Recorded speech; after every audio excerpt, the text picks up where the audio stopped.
A Vignette by M.R. James. You are asked to think of the spacious garden of a country rectory, adjacent to a park of many acres, and separated therefrom by a belt of trees of some age, which we knew as the plantation. It is but about 30 or 40 yards broad.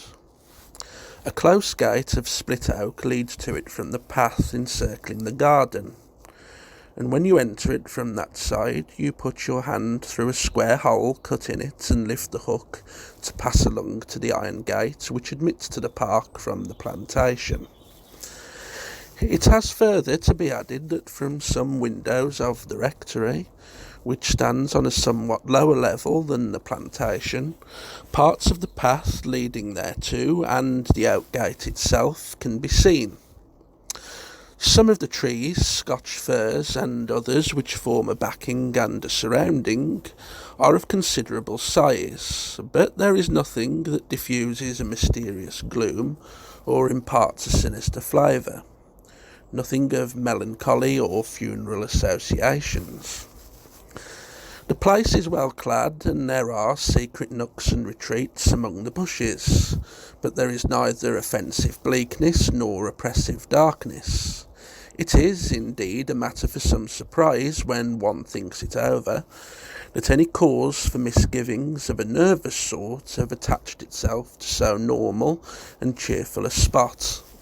The more so, since neither our childish mind when we lived there, nor the more inquisitive years that came later, ever nosed out any legend or reminiscence of old or recent unhappy things. Yet to me they came, even to me leading an exceptionally happy, wholesome existence, and guarded, not strictly, but as carefully as was any way necessary from uncanny fancies and fear. Not that such guarding avails to close up all gates. I should be puzzled to fix the date at which any sort of misgiving about the plantation gates first visited me. Possibly it was in the years just before I went to school. Possibly on one late summer afternoon of which I have a faint memory, when I was coming back after solitary roaming in the park, or, as I bethink me, from tea at the Hall. Anyhow, alone, and fell in with one of the villagers also homeward bound. Just as I was about to turn off the road onto the track leading to the plantation, we broke off our talk with good nights, and when I looked back at him just a minute or so, I was just a little surprised to see him standing still and looking after me, but no remark passed, and on I went. By the time I was within the iron gate and outside the park, dusk had undoubtedly come on, but there was no lack yet of lights, and I could not account to myself for the questionings which certainly did rise, as to the presence of anyone else among the trees.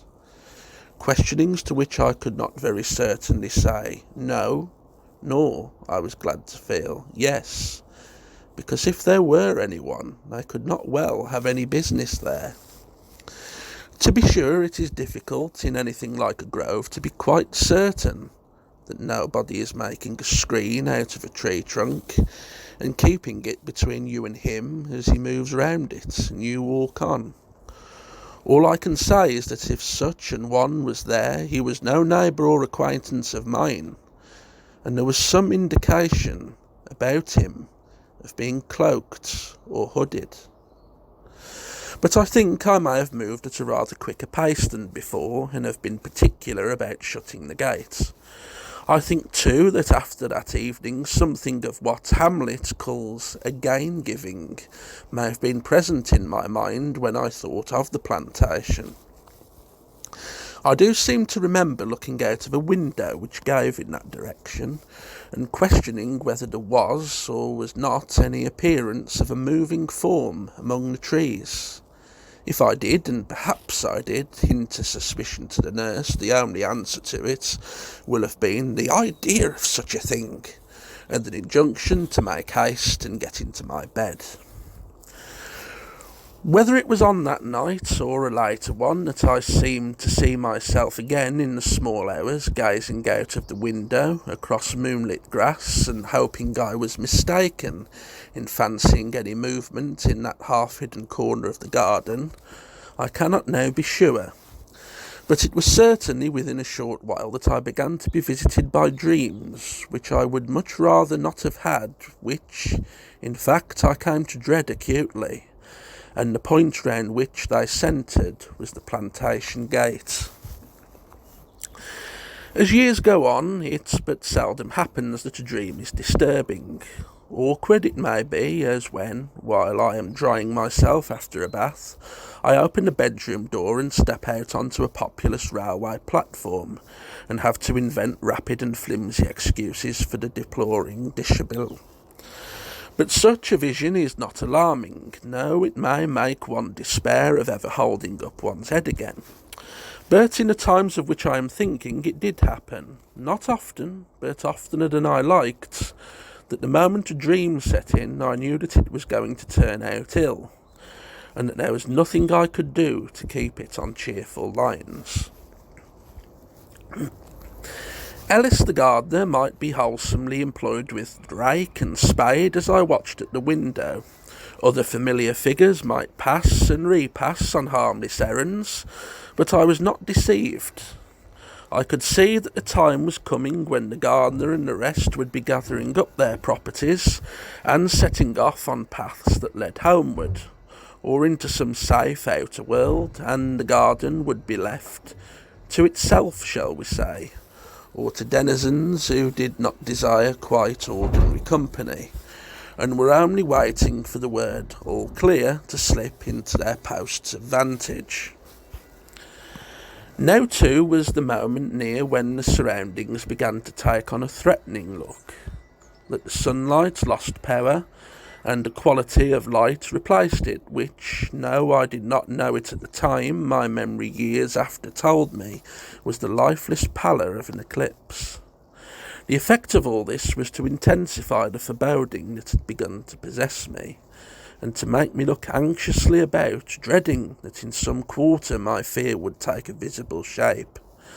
I had not much doubt which way to look. Surely behind those bushes, among those trees, there was motion, yes, and surely, and more quickly than seemed possible, there was motion, not now among the trees, but on the very path towards the house. I was still at the window, and before I could adjust myself to the new fear, there came the impression of a tread on the stairs and a hand on the door.